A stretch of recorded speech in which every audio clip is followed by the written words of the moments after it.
Olá, minha gente, bom dia a todos e a todas.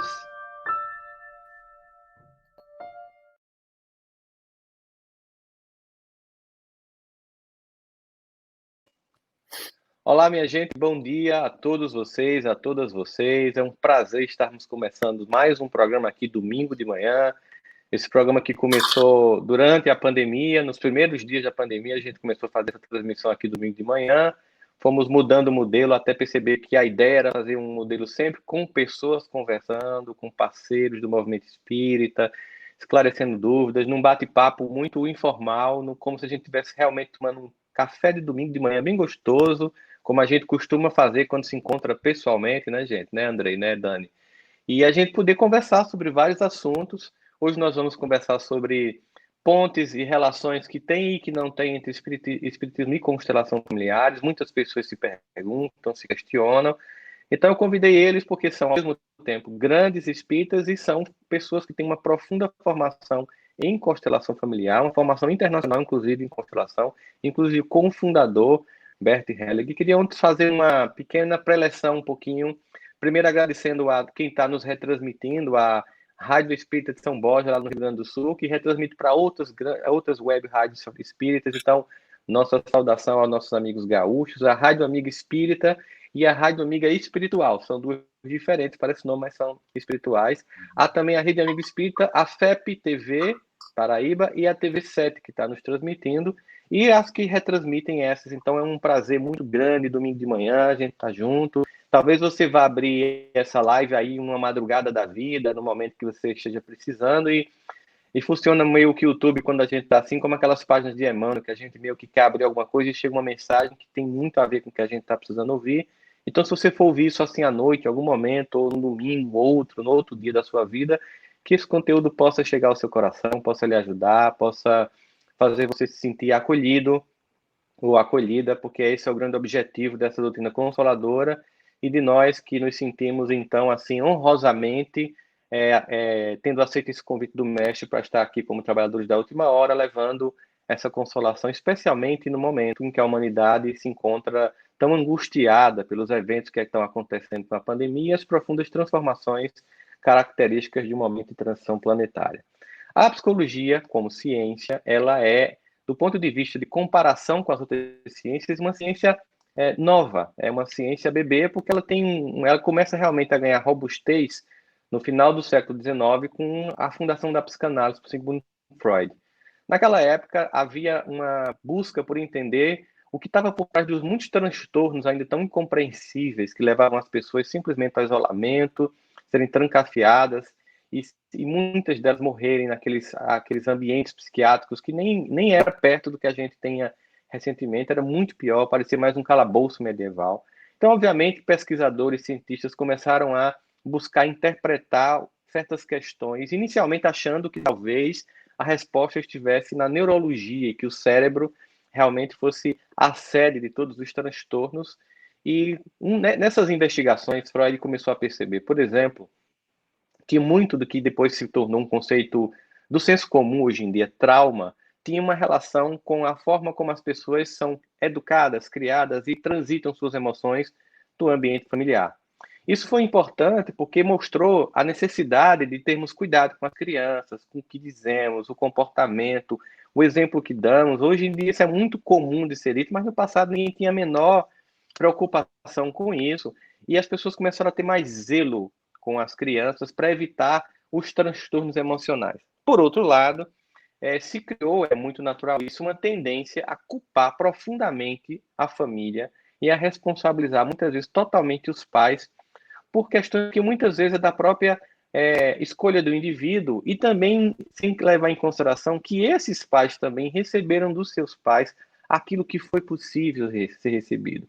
O discurso do trauma gerou um discurso de afastamento da família, de cobrança, de culpabilidade, especialmente da mãe, enfim, todos os complexos que as pessoas identificaram. Aí a psicologia vai avançando, bebendo na filosofia, bebendo na fenomenologia, sobretudo, e vários pensadores vão construindo essa coxa de retalhos do conhecimento da ciência do comportamento. De repente chega um homem chamado Bert Hellinger, que bebendo na fonte de muitas dessas escolas da psicologia, com uma intelectualidade muito incomum. Qualquer pessoa que... Eu não tive o prazer, como o Dani e o Andrei tiveram, de conviver com o Bert, né? Mas qualquer pessoa que minimamente tem um pouco de conhecimento cultural percebe o volume intelectual que ele teve para poder compor e beber nessas fontes. Claro, geralmente, com a formação inicial dele de clérigos, são pessoas muito estudiosas, né? Então isso contou muito. Dominar uma língua que é berço da filosofia, como o alemão e alemão. Então, assim, isso não tira o mérito do fato de que ele tinha uma profunda busca. Ele foi encontrando, nas muitas contribuições das várias escolas, um conjunto de informações que ele fez. Eu vou dar uma comparação para ficar bem, digamos assim, didática para vocês. Tô pronto, pega aqui.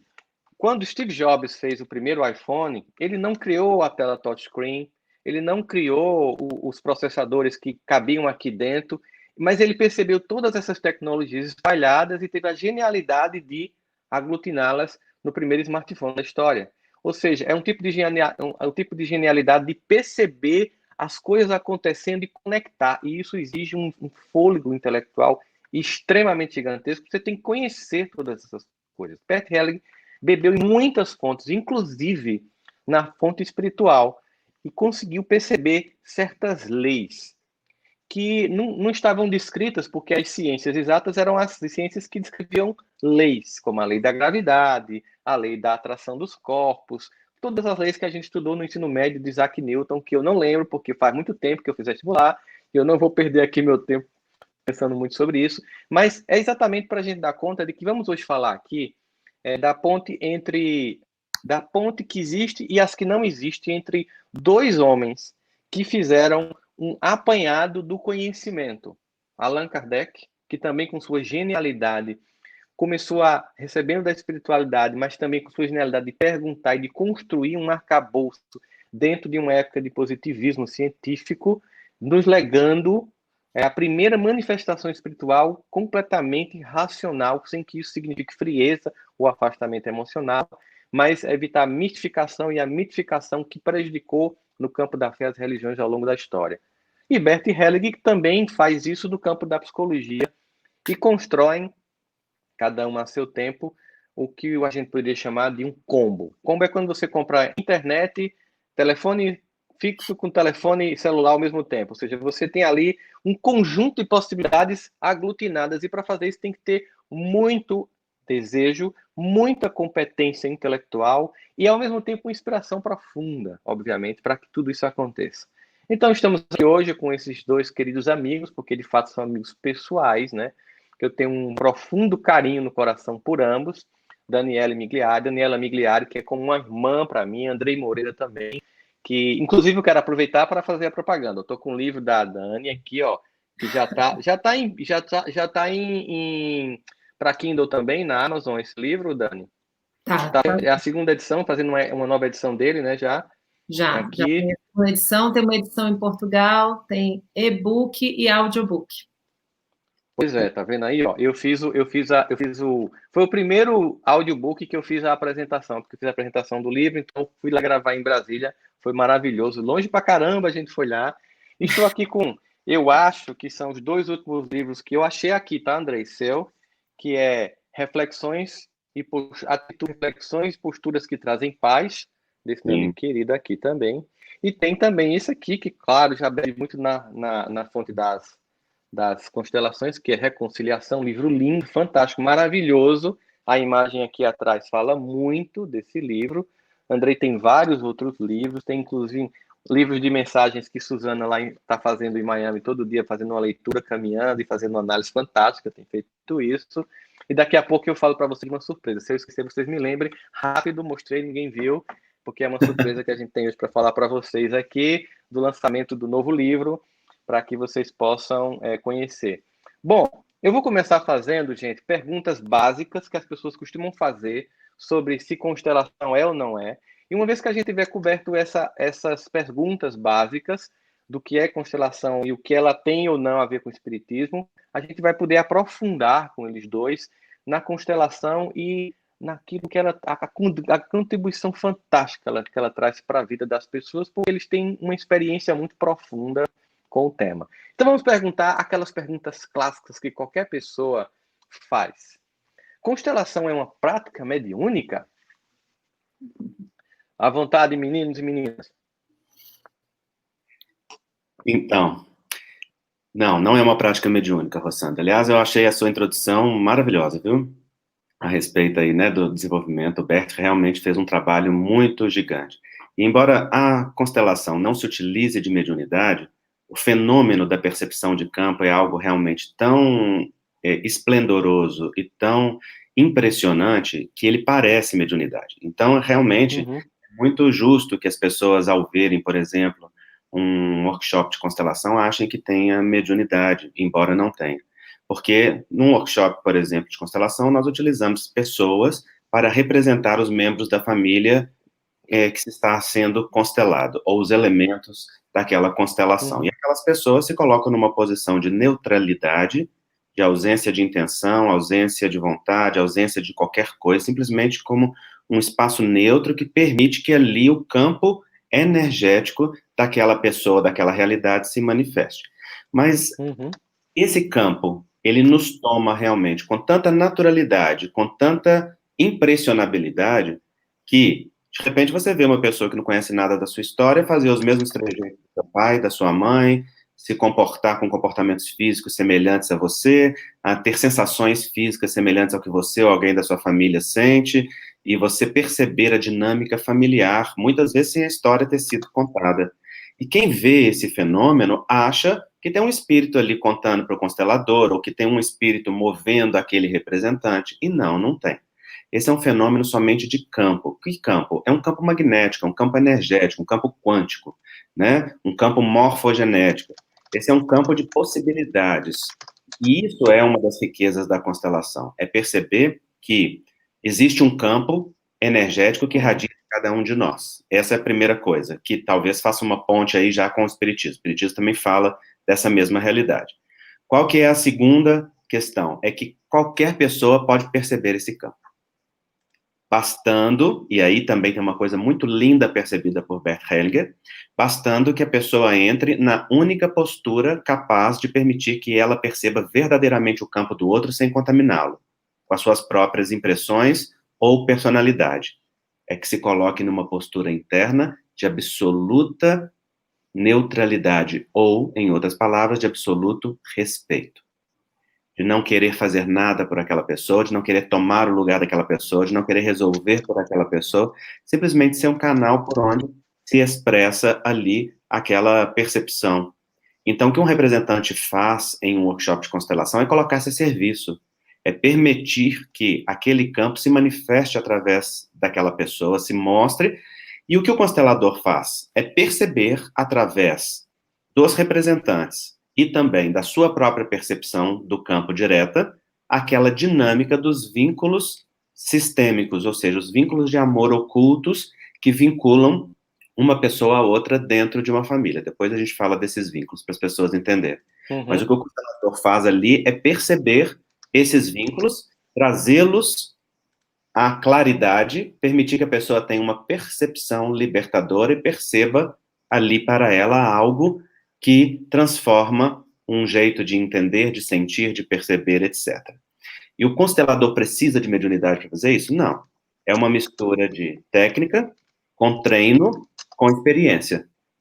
Então, perceber o campo em uma constelação é algo que cada constelador desenvolve com o tempo. Por isso que um constelador não se forma da noite para o dia, se forma em muitos anos de experiência, de treinamento, de percepção, de trabalho interno consigo mesmo e com os outros. Porque tem que ter uma percepção para você poder perceber ali o que está acontecendo. Mas realmente isso é tão impressionante, é tão bonito e é tão grandioso o Bert ter percebido isso, que deixar os representantes num campo se moverem com naturalidade, mostrava mais da família do que mandar as pessoas fazerem papéis fixos. Isso é tão maravilhoso que realmente as pessoas que veem e não entendem a teoria, não entendem o contexto teórico, podem, por vezes, pensar que se trata de um fenômeno mediúnico. Mas eu, por exemplo, sou médium, tenho minhas percepções mediúnicas durante a reunião mediúnica que trabalho na Associação Médica Espírita de Minas Gerais, e a sensação corporal, energética, psíquica que eu tenho no fenômeno mediúnico e durante o trabalho com as constelações é absolutamente diferente. Eu nunca tive uma percepção de um espírito chegar perto de mim e falar assim, Andrei, é isso. Isso pode até acontecer na constelação, no consultório, na rua, dentro de casa, porque os espíritos assistem qualquer pessoa em qualquer lugar. Mas eles fazem isso com tamanha discrição que nenhum de nós nem percebe, né? Nem se dá conta de que tem o amparo espiritual deles acontecendo. Mas fenômeno mediúnico direto, na minha experiência, eu nunca percebi. Concordo, né, com você também, Andrei, também como médium e como constelador, eu tenho tido essa mesma impressão nítida, porque a gente não está acessando aquela história familiar, porque, assim, o que é acessado dentro das constelações familiares é um campo de informações, que o Bert Hellinger gostava de chamar de campo sábio, né, e que depois, com o tempo, surgiu esse pesquisador, Rupert Sheldrake, que acabou se tornando uma referência para o Bert e para a Sophie Hellinger, em que ele descobriu, ele fez uma série de pesquisas científicas sobre esse campo morfogenético, que tanto o Bert quanto a Sophie Hellinger chamavam, né, de campo sábio, que é um campo de informações que estão ligadas ao inconsciente coletivo que começa nesse clã familiar, né? Então é um inconsciente desse campo sistêmico familiar que, quando uma pessoa vai fazer uma constelação, é como se ela desse uma senha, fazendo uma analogia, uma senha do Wi-Fi da família dela. Ela chega lá, com a postura dela, com a intenção dela, e a questão que ela coloca para o constelador, é como se ela estivesse entregando essa senha para todo mundo que está ali naquela sala. Então, quando chama uma pessoa para representar a mãe, o pai, que pode até já ter falecido, pode até já ter morrido, então, por isso que algumas pessoas, como o Andrei falou, acabam confundindo, porque fica parecendo que é uma incorporação. Mas não é uma incorporação de um espírito, é um acesso a um campo de informações. E esse acesso a esse campo de informações, ele permite que, inclusive, a pessoa possa sentir sintomas físicos da pessoa de quem ela está representando, emoções, sentimentos. Então, realmente é algo que passeia de uma forma muito próxima, mas a sensação, e aí a gente tem essa riqueza, né, Andrei, por conta de nós dois termos tido essa prática mediúnica, é totalmente diferente. Agora, óbvio, né, tem pessoas que são médiums, que podem estar numa constelação, que podem até ver, perceber alguma coisa, mas não passa por aí, não se dá por aí. É algo que, se uma pessoa não tem nenhuma percepção, se for um ateu, ele vai chegar lá, ele vai sentir as mesmas sensações da mesma forma. Então, não é um intercâmbio com os espíritos, né? Porque a mediunidade, ela parte do princípio que você está fazendo esse intercâmbio espiritual. No entanto, as funções anímicas, elas estão presentes em toda manifestação da nossa vida, e isso também pode se dar em campos aí da mente, desse acesso a esse campo morfogenético que expressa memórias dos nossos ancestrais e que trazem essa informação às constelações que, com esse olhar sem intenção, esse olhar de recolhimento e de humildade do constelador, de se retirar e simplesmente observar aquela dinâmica que está acontecendo, a gente consegue perceber onde está acontecendo uma desordem, digamos assim, algo que saiu da ordem e que está obstruindo que o amor flua dentro dessa ordem. Porque não basta ter amor, é preciso ter ordem. Ainda assim, é o amor que faz esse caminho voltar a fluir. Então, é muito bonito, é uma costura entre ordem e amor que passa por esse campo de informações, mas não necessariamente uma manifestação mediúnica, de forma alguma. Uma coisa que eu acho muito interessante, eu cheguei a fazer, eu cheguei a começar a formação, né? Andrei me indicou o Décio, que foi um dos primeiros a trazer para o Brasil, né? Se eu não me engano, Andrei, a constelação, ele conheceu. E aí eu comecei, fiz até um primeiro módulo lá em São Paulo, mas aí aconteceu aquela coisa toda de eu começar a viajar muito e eu nem mais atender no consultório, e ficou uma coisa em suspenso, mas eu senti, por exemplo, eu como alguém com formação em psicoterapia, como psicoterapeuta, como psicólogo, eu senti que a primeira dificuldade que talvez vocês não tenham sentido, justamente no caso, porque Andrei é médico, você é jornalista, então o que acontece? É quando a gente chega lá, a gente vem do universo na psicologia de analisar. E na constelação a gente não pode fazer isso. Então, eu tinha que fazer um trabalho de silenciar a mente que fica ali analítico o tempo inteiro para poder sentir. E aí eu disse assim, isso vai ser minha grande dificuldade, porque a minha sensação, a minha sensibilidade de sentir as coisas é muito baixa, né? Ia ser um treino, mas claro que eu ia fazer, porque realmente eu fiquei muito encantado. E eu sou muito crítico com relação a certas coisas, né? Tipo, eu chegar num canto assim, a pessoa fez assim, ah, tô sentindo seu avô aqui perto. Aí eu, tá, manda detalhe, porque se for só com essa conversinha aí, não vai me convencer, não, né? E quando eu via as constelações acontecendo na formação, eu olhava as pessoas lá fazendo o papel dos representantes e fazia, cara, isso só pode ser combinado, velho. Não tem sentido isso, não tem. E eu comecei a conhecer pelos meus pacientes que falavam da constelação, né? E aí, quando ele me chamou para representar, foi quando eu senti eu que não tenho mediunidade nenhuma, porque vocês dois têm uma mediunidade mesmo de ir para o centro, de se comunicar. Claro que eu tenho, mas não essa mais evidente. Então, quando eu cheguei para representar e senti que, ao mesmo tempo, eu continuava sendo eu, mas eu estava me movendo para uma energia que não era minha, e que eu estava, e eu nunca senti isso no centro espírita, por exemplo, eu já participei de reunião mediúnica só na vibração, nunca senti nenhuma coisa, nenhuma presença, nenhuma informação chegando, nenhuma confusão de papéis, não, porque eu estava ali na vibração. Mas lá, aí eu senti a diferença de campo, vocês sentiram porque vocês conseguem ver um e a outra. E eu, como não conseguia ver uma e sentir na outra, também senti que realmente é um campo que se abre. E aí, obviamente, a gente percebe que há um resgate, que parece uma desobsessão, porque a desobsessão seria, então, também um resgate, ou seja, você tem lá um drama, dramas clássicos, me traiu, tomou tudo que eu tinha, me matou, né? Aqueles dramas humanos clássicos que estão se reverberando em outros planos de vida, e que naquele momento que a gente faz a reunião mediúnica tem como objetivo o apaziguamento e o perdão. Grande objetivo, especialmente para resgatar aquele que está desencarnado, né? Aí quando você vê a constelação e que você percebe também um resgate, aí mais uma vez dá uma sensação de que é a mesma coisa, né? Como se, por exemplo, o grande objetivo de um processo psicoterapêutico, sério, comprometido, não fosse um resgate. Quando você vai para uma terapia, mesmo uma terapia convencional, o grande objetivo final é que você resgate, ressignifique esses personagens que estão te provocando esse peso emocional todinho. Então, mais uma vez, uma coisa que parece ser uma coisa que é igual, e embora tenha, digamos assim, alcance o mesmo objetivo, não vai pelos mesmos caminhos. Acho que é uma coisa que a gente percebe muito isso. Aí é a pergunta também, outra clássica que as pessoas fazem. Envolve religiosidade ou religião, as constelações familiares? Esse nome, por exemplo, no Brasil, tem gente que tem, vamos dizer assim, pessoas que têm uma religião mais tradicionalista, o nome já dá uma constelação, pensa logo que tem a ver com astrologia. Então, assim, não sei como é que é dito em outros países, como é que é colocado, se são operações sistêmicas, eu não sei exatamente como é, mas por que as pessoas também confundem com religiosidade?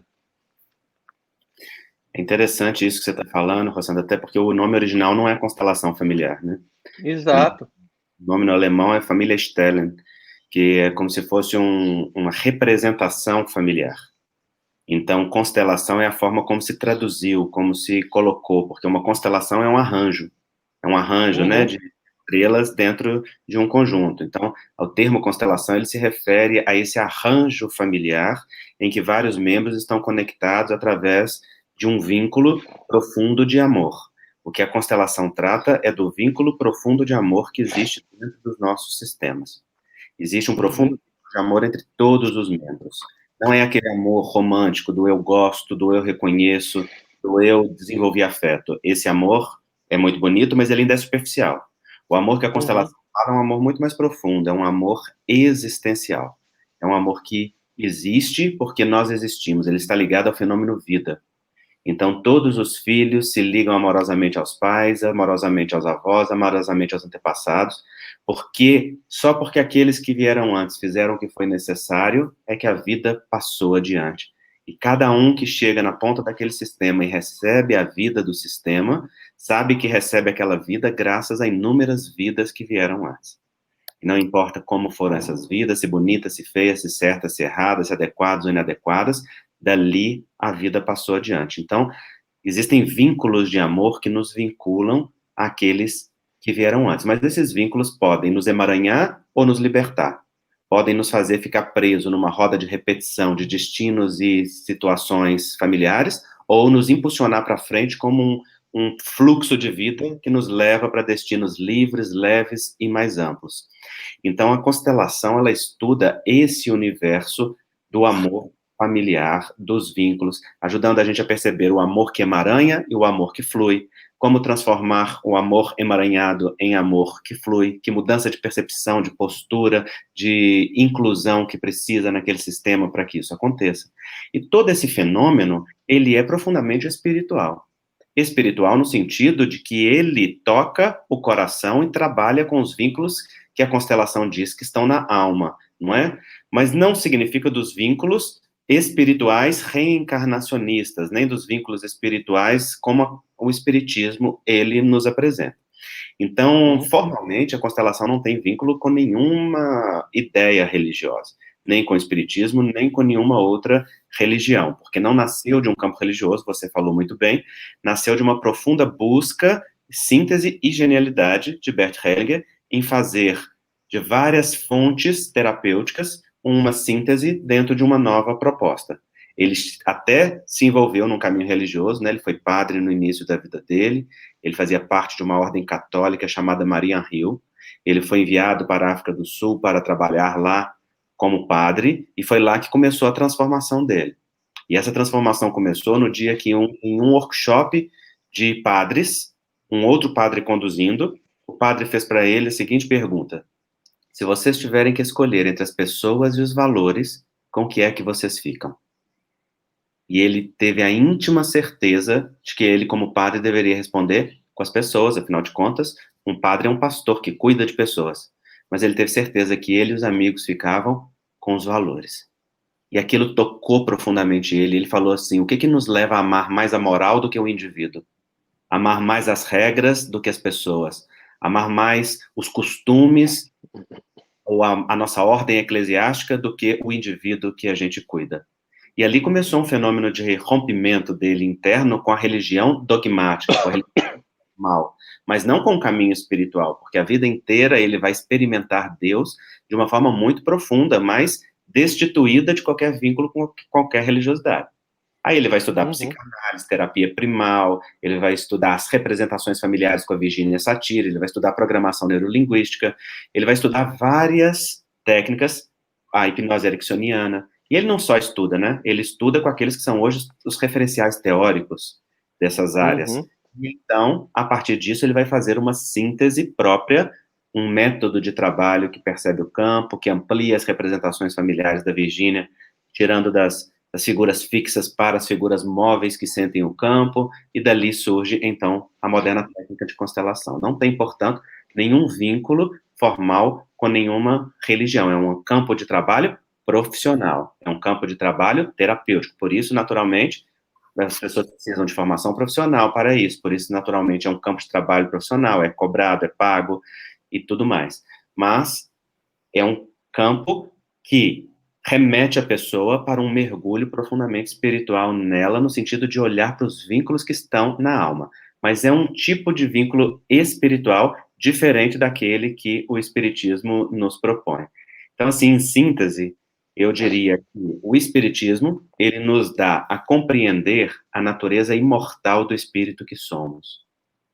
A constelação nos ajuda a enraizar na potência da família atual e do sistema atual. Reencarnação me faz entender como ser existencial.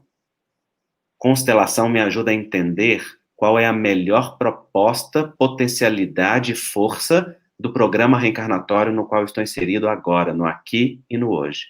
Essa família tem um sentido, essa família tem um propósito, essa família tem um movimento, e então tomar a força de estar nessa família, na ordem que eu pertenço a ela, tem toda uma riqueza, né? Depois a gente fala mais disso. Com certeza. Com certeza. Só complementando aqui, difícil complementar o Andrei, porque ele é tão completo, Mas eu Ele vou... resume muito bem, Eu ele vou é falar muito bom nessa... da minha experiência, que essa palavra é Familienaufstellung. Significa originalmente como uma configuração, né, familiar.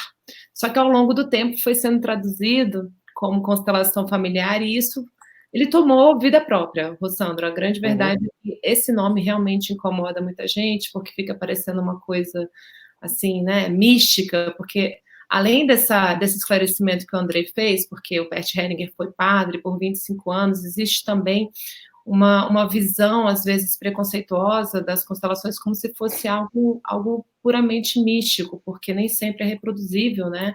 Aliás, nunca é, porque cada pessoa tem uma configuração muito específica e nenhuma constelação se parece com a outra. Então, a gente observa que, conforme o Bert foi colocando e observando esse campo sabe-manifestação, ele descobriu que existem padrões, mas não regras, aquelas regras fixas, aquilo que vai estar ali necessariamente se repetindo. Então, cada família é uma família, cada uma tem a sua história, e muitas vezes essa compreensão desse lado religioso, desse lado esotérico, desse lado místico, acabou, né, por empobrecer algo que não dá para a gente fechar.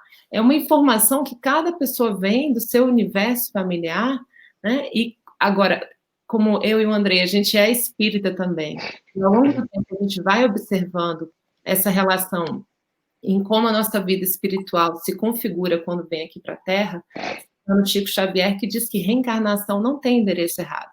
Então, se um espírito ele tem uma carreira evolutiva, ele tem uma caminhada evolutiva, ele precisa chegar naquela família exata, que vai justamente por conta da fricção ali das emoções, das dores, dos conflitos e dos desafios que aquela família vai oportunizar, que aquele espírito possa lidar com seus conteúdos primordiais, que ele precisa lidar. Então, eu fui percebendo também que o fato de eu ser espírita me auxiliou muito a estudar as constelações familiares, porque eu fui percebendo que eu não era vítima mesmo, porque eu tinha também essa visão espiritual. Eu não estou nascendo por acaso. Pelo contrário, a gente sabe de muitos estudos da codificação espírita que a misericórdia divina minimiza e muito o impacto que a gente recebe quando a gente reencarna. Então, a gente está reencarnando, a gente não está espiando por tudo, né? A gente está entrando em contato com os nossos conteúdos generosamente, que Deus coloca a gente misericordiosamente naquela família, filho daquela mãe e daquele pai. Então, essa foi uma das vantagens que eu senti, né, porque eu já tinha uma formação espírita bastante consolidada quando eu cheguei para ter o contato com as constelações familiares, também por esse motivo que o Andrei comentou, porque o Bert, ele desde os 5 anos de idade, ele tinha o sonho de ser padre. Assim, um sonho, ele sempre, a família dele era uma família que gostava de estudar Jesus no lar, pelos caminhos deles lá, eles tinham vizinhos também de diversas outras religiões, então é um espírito que tem aquele, como Allan Kardec, né, aquela abertura para o diferente. Isso é uma coisa que a gente vê em comum entre os dois, e ele sempre quis estudar mais, ele sempre quis pesquisar mais, mas ele sempre teve uma vinculação profunda espiritual com Jesus. Desde os 5 anos de idade, ele tinha, imagina uma criança de 5 anos ter convicção.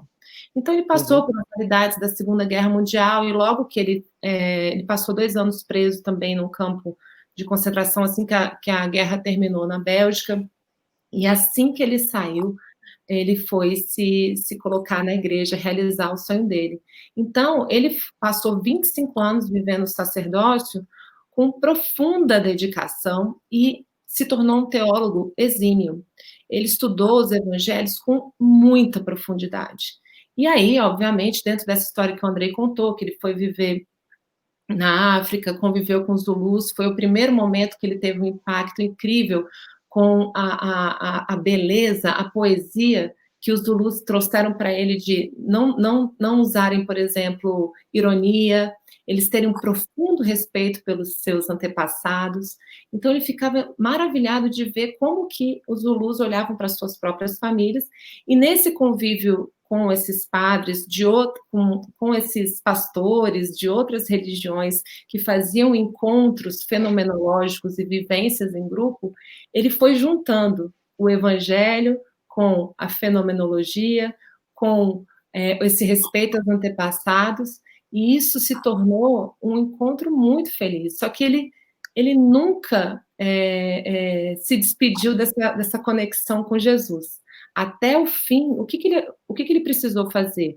A gente percebe que ele foi se desconectando daqueles pesos dogmáticos, daqueles pesos da instituição enrijecida dos homens, que foi erigida sob o evangelho mais puro de Jesus, e ele foi chegando mesmo naquela visão de um Jesus que não aquele que vai me salvar e fazer por mim, mas aquele homem que fez uma caminhada humana, né, aqui na Terra, e que nos inspira, e que a gente pode olhá-lo como um irmão. E quando eu me deparei com isso nas constelações, eu fiquei maravilhada, porque eu vi o Espiritismo ali. Porque o Espiritismo coloca Jesus como irmão. Isso é muito difícil da gente aceitar, porque a gente fica com aquela sensação assim, nossa, mas não, eu, irmã de Jesus? Como assim, né? É algo porque a gente vem daqueles anos e anos e anos como o nosso Salvador, né? A gente sabe que ele é o nosso farol, que ele é... O próprio Livro dos Espíritos diz que ele é o exemplo mais perfeito que passou pela Terra, porque ele está há muito tempo nessa caminhada. Mas o Bert, para ele sair do catolicismo e chegar à ousadia de ver Jesus como um par, que é algo que para a gente no Espiritismo já é um pouco mais palatável, né? Porque os Espíritos nos disseram isso. Então, assim, eu fui encontrando elementos muito próximos do Espiritismo, né? E o Bert, sem ser espírita, sem se referir a outras vidas, ele acabou chegando a conclusões muito próximas que estão no Espiritismo, e eu fiquei maravilhada de perceber essas conexões, né? E tem mais uma coisa, o Bert, quando chegou em 2000, ele conheceu a Sophie Hellinger, e mais ou menos no final dos anos 90, eles começaram a conviver, e em 2001 ela lançou a Hellinger Schule, lá em Bad Reichenhall, que é a cidade onde a gente faz a formação lá na Alemanha, e ela é uma médium. Ela é uma pessoa com faculdades mediúnicas muito fortes. Isso para ele, que era um padre, era algo assim, que chegou como um acréscimo na compreensão dele. Então, todo o estudo das constelações familiares tomou, né, quando eles dois se uniram e se tornaram marido e mulher e começaram a atuar em conjunto, houve uma ampliação da compreensão deste mundo espiritual por meio da chegada dela, que enriqueceu muito o processo como um todo. É uma coisa que eu estava percebendo quando vocês falavam, é justamente a importância central no processo evolutivo, desde as encarnações e especialmente presentemente da família, do núcleo familiar. Quando o Kardec pergunta por que a gente tem que passar pela infância, e os espíritos respondem porque nós somos mais suscetíveis a novas impressões que aqueles que têm o dever de educar, né, vão fornecer à criança, a gente percebe uma dificuldade que muita gente desenvolve ao longo do seu desenvolvimento espiritual, que é não compreender a importância do núcleo familiar, da família e dessas impressões atuais para o desenvolvimento espiritual. Acho que foi exatamente por isso, eu estava aqui, inclusive, enquanto vocês falavam, pesquisando, só para pegar o nome correto, porque é um psicólogo, professor de budismo, John Wilwold, que criou o termo espiritual bypassing, né? O bypassing espiritual, que é o desvio. O desvio, o bypass é um desvio. E aí é como se você tivesse um suposto desenvolvimento espiritual que leva muito mais a uma alienação. É quando você fica muito mais preocupado com os valores do que com as pessoas, né? Com a forma do que com o conteúdo. E a gente percebe, por exemplo, isso quando a pessoa não trabalha bem a sua dinâmica familiar, quando ela não aceita esse lugar, porque a gente percebe as pessoas se queixando, né? Olha que herança que eu recebi. Essa doença só podia ser de fulano, de cicrano. A gente percebe que nesse contexto há uma negação dessa família, inclusive, às vezes, uma leitura equivocada quando se traduz a família espiritual da família consanguínea. Eu já vi muito espírita fazer assim, tá vendo? É porque assim, essa não é minha família real. Minha família espiritual, vou encontrar aí fora. Ela se desculpa, ela se exime, o que acontece? Ela é capaz de construir um volume de conhecimento espiritual gigantesco com uma prática pobre, tão absurda, que ela faz esse bypass, ela faz esse desvio que, de fato, faz com que ela não cresça emocionalmente, espiritualmente. E há um acréscimo de conhecimento, que hoje é muito fácil, porque nunca se produziu tanto conhecimento espiritual no mundo, mas a gente vê uma criança, no sentido psicológico do termo, não acolhida, uma criança que não reconhece a ordem da família, não reconhece o seu lugar, não reverencia e agradece e tem gratidão pelo que foi possível. Como é que vocês veem isso? Nossa, é fantástico o que você está falando, Rossandro. E eu acho o seguinte, sem que a gente enraize na força do nosso sistema, a gente não tem um verdadeiro desenvolvimento, né? E a gente vê muito isso dentro dos movimentos espiritualistas, né? Pessoas com uma espiritualidade profundamente desenraizada. Isso significa buscando fora aquilo que precisa ser encontrado dentro. Por exemplo, com o comportamento de criança ferida, que mantém uma profunda crítica aos pais e que vai adorar todos aqueles que têm aquilo que o papai e a mamãe não têm. Aí coloca o médium no lugar do referencial, às vezes até transformando o médium em pai ou em mãe, coloca o palestrante no lugar daquele referencial, coloca o dirigente da casa espírita, com uma carga de expectativa, inclusive, semelhante àquela que se projetou no pai e na mãe, e vai esperar que aquelas figuras representem para si o pai ou a mãe. Não tem movimento de desenvolvimento verdadeiro de espiritualidade sem reconciliação com pai e mãe. Sem nós enraizarmos e tomarmos a força e a grandeza do sistema ao qual nós pertencemos, né? O Dias da Cruz um dia me disse algo que a mim me tocou muito profundamente. Ele disse assim: os pais são um terreno que nos apresentam a Deus o território. O terreno é parte do território, está inserido no território. Eu fiquei muito tocado com essa fala, porque o terreno é o lugar do território que você habita, em que você ocupa o seu lugar naquele território, né? Os pais são as representações de Deus na Terra para nós, porque são a representação de vida. É através deles que a oportunidade da reencarnação se dá, é através deles que a força da vida se dá. E os pais são os pais certos para nós, estão ali como pais porque são os pais adequados para nós, que têm a condição de nos dar aquilo que nós precisamos ou de não nos dar aquilo que nós precisamos, porque talvez o que a gente precise é passar pela luta mesmo da própria conquista, é de passar pela dificuldade dentro dos processos reeducativos que a gente necessita. Então, os pais são portais de vida que compete-nos reverenciar em profundidade. E sem que esse movimento seja feito, nós não tomamos a força da vida na sua plenitude. Porque quanto mais nós mergulhamos na grandeza da força do nosso sistema, mais espiritual nós nos tornamos, mais fortes para a vida, não é? E aí nós vamos encontrando um caminho que é de estrutura. Então, qual que é uma repercussão frequente que eu vejo disso que você está falando, Rossandro? É nós vivemos o conflito entre importância pessoal e poder pessoal. Poder pessoal só vem da conexão com seu lugar na ordem familiar e no seu sistema familiar. Poder pessoal é ser continuidade dos seus pais, é ser aquela grandeza única das duas metades que em você se faz unidade e de forma singular, que ninguém no mundo tem igual. Em todas as outras áreas da vida você pode ser substituído. Pode ser substituído no trabalho, no serviço, no seu relacionamento, no seu trabalho espiritual, apesar de muita gente achar que não, no voluntariado, em qualquer área, você pode ser substituído. Não é? Seu poder pessoal, essa continuidade dos pais no mundo, é servir com a energia e com a força particular que você tem. Importância é o valor que o outro nos dá. Poder pessoal é o valor que nós encontramos na conexão com o nosso sistema. Se nós deixamos que o valor que o outro nos dá passe a ser mais significativos que esse valor pessoal, nós desenraizamos. Isso acontece, por exemplo, quando a gente assume cargos de liderança e acha que é importante porque agora é o médium, ou é o dirigente, ou é o palestrante, ou é o líder, ou é o presidente, ou é o fulano ou a ciclana, os falsos lugares de importância, e deixa que esses títulos, na verdade, nos alienem. Então, isso não é experiência de poder pessoal, isso é experiência de importância pessoal. E, via de regra, quanto mais importância, menos poder pessoal.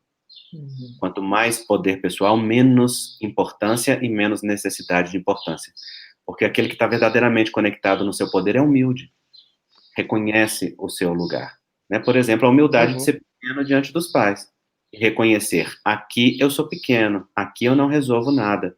Eu não sou maior que os meus pais, eu não sou pai deles. Eu não educo, eu não mudo, eu não transformo, eu não resolvo as coisas deles. Eu sou filho, e como filho, eu sou reconhecido e sou grato. E na gratidão, eu faço com carinho aquilo que seja possível. E aí, uma das coisas que você citou no início, só para encerrar, que fala dessa confusão, é que às vezes as pessoas dizem assim, mas o filho pode ser mais evoluído que os pais. O filho pode ser um espírito missionário que reencarnou para ajudar os pais. Isso é verdade, pode mesmo. E muito frequentemente acontece. E se for assim, quanto mais elevado, mais esse espírito se colocará naturalmente na ordem sem afrontá-la.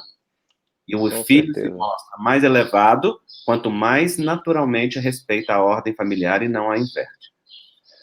Dani, antes de passar para tu, porque Andrei falou de uma coisa que eu acho tão importante aqui que a gente ressaltar, e queria que você comentasse, Dani, importância e força pessoal. A sociedade que a gente vive, ela valoriza a importância. Quantos seguidores, quantas curtidas, quantas pessoas te acham massa, quantos carros você tem, onde você mora, qual é o seu sucesso e tal. E a gente vê muito, e aí eu vou falar agora bem no campo da constelação, observando mesmo assim, como pessoas que alcançam muita importância, mas não levam raiz e desrespeitam a ordem, elas se destroem. E eu falo aqui das muitas celebridades que se tornam importantes, olham para os pais como menores, agora eu vou, né? Aí, tipo assim, acha que não, vou comprar uma casa no condomínio para minha mãe, olha só, paguei a conta toda, você agora mora no condomínio, eu comprei um apartamento para meu pai, olha como eu sou fantástico, olha como eu sou muito massa. E aí, quando ele faz isso, há um desrespeito da ordem, ou quando, por exemplo, a pessoa vem com o discurso do trauma, porque eu fui abusado dessa pessoa, ela foi uma pessoa muito ruim para mim, me maltratou, agora eu fiz sucesso, olha aí, quantas pessoas eu atendi no consultório, eu vou mostrar para o meu pai que eu vou vencer, sabe? E quando vencia, era vazio. Era uma sensação de uma vitória completamente sem sabor. E na sequência, até para poder voltar à ordem, que é uma coisa que Freud ele não tinha acesso a esse conceito da constelação familiar, que é aquele caso dele, o homem arruinado pelo sucesso. Porque talvez ele tivesse, né, que é o que numa leitura de constelação você entende, o indivíduo ele fez um sucesso achando que ia mostrar e que ia mudar a ordem, e aí, obviamente, por um processo de retorno da ordem, que é uma lei que você vai ter que voltar, você se sabota para cair e voltar para o ponto que você tem que ficar lá, como menor dentro de papai e de mamãe. Vocês percebem isso muito no mundo hoje? Rossandro, você está falando de uma coisa fundamental, porque, assim, leva um tempo para a gente aterrar, como o Andrei colocou. Quando ele fala enraizar, eu acho isso muito lindo, e eu gosto também muito de usar esse conceito de humildade, que vem de humus, terra, e ilde, pés. Os pés na terra. Eu realmente aterrar e eu perceber que a experiência na matéria, ela é absolutamente espiritual. Porque a matéria, ela é energia condensada que está se formando e se materializando para que a gente possa se experimentar, para que a gente possa viver as nossas experiências. Então, assim, dentro daquelas dicotomias que a gente está sempre separando, que a gente está sempre, né, empobrecendo aquela nossa visão mais ampla das coisas, é essa separação entre matéria e espírito. Porque a gente sabe, né, que é uma expressão de um mesmo amor criador que está ali oportunizando que a gente possa se experimentar. Então, assim, quando eu vou amadurecendo e eu vou percebendo ao longo da vida que vem muito pelo caminho dentro do espiritismo, através da resignação e da aceitação, que, aliás, é o capítulo do Evangelho segundo o Espiritismo, que eu cheguei no Espiritismo foi por esse item, que é justamente aquele momento em que a gente percebe, poxa vida, era exatamente o que eu precisava. E tem pessoas com destinos duríssimos, que o Bert Hellinger olhava como destinos mais especiais, destinos assim difíceis, não especiais no sentido de ser melhor do que o outro, mas destinos que, quanto mais difícil ele se coloca, mais a pessoa consegue acessar uma grande força, se ela conseguir olhar através. E para quem é espírita, esse olhar que é através, ele é muito mais fluido, muito mais tranquilo. Não que uma outra pessoa que não seja espírita não vá ter, mas nós temos esse estudo, esse treino, esses elementos que a doutrina traz para a gente, que é perceber que aquela vivência aqui na Terra, né, é a oportunidade exata que a misericórdia divina está nos trazendo para que a gente possa, com essa mãe, com esse pai, muitas vezes estavam tão emaranhados nas suas histórias passadas que não puderam estar presentes, que tiveram que dar o filho em adoção, né? Eu sempre lembro de uma história de uma amiga minha, Marilise, que ela faz constelações familiares em presídios femininos, e ela conta que ela estava um dia conversando com as detentas, e aí ela falou assim, mas uma mãe que quando tem o seu bebê, entrega esse filho em adoção, ela ama esse filho? Aí ela disse que uma das detentas se colocou na cadeira assim para trás e fez a barriga. Ama, né? Então, assim, ela amou até onde ela pôde. Ela foi até onde ela conseguiu chegar. Ela manteve aquela vida e entregou em adoção. Você vê, essa detenta falou, ama, fez um símbolo assim da barriguinha e disse tudo, o essencial, a vida, né? E eu gosto muito de uma fala do André que eu passei a usar quando eu aprendi isso com ele, que é o olhar cheio. O que é o olhar cheio? É o olhar para o copo cheio. Eu consigo olhar que essa mãe me manteve e que foi até onde ela conseguiu, onde ela pôde, né? Quem sou eu para saber de onde que vem, né? Por que isso aconteceu da forma como foi?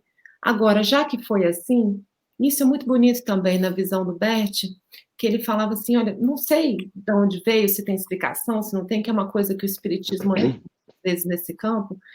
O que ele dizia é, independente de qualquer coisa, se eu conseguir olhar através, se eu conseguir focar nesse cheio, eu vou ver que uma grande força, um grande talento vem disso, e eu vou agradecer com a maior profundidade, né, até onde minha mãe e meu pai puderam chegar, que é dizer sim para a minha existência.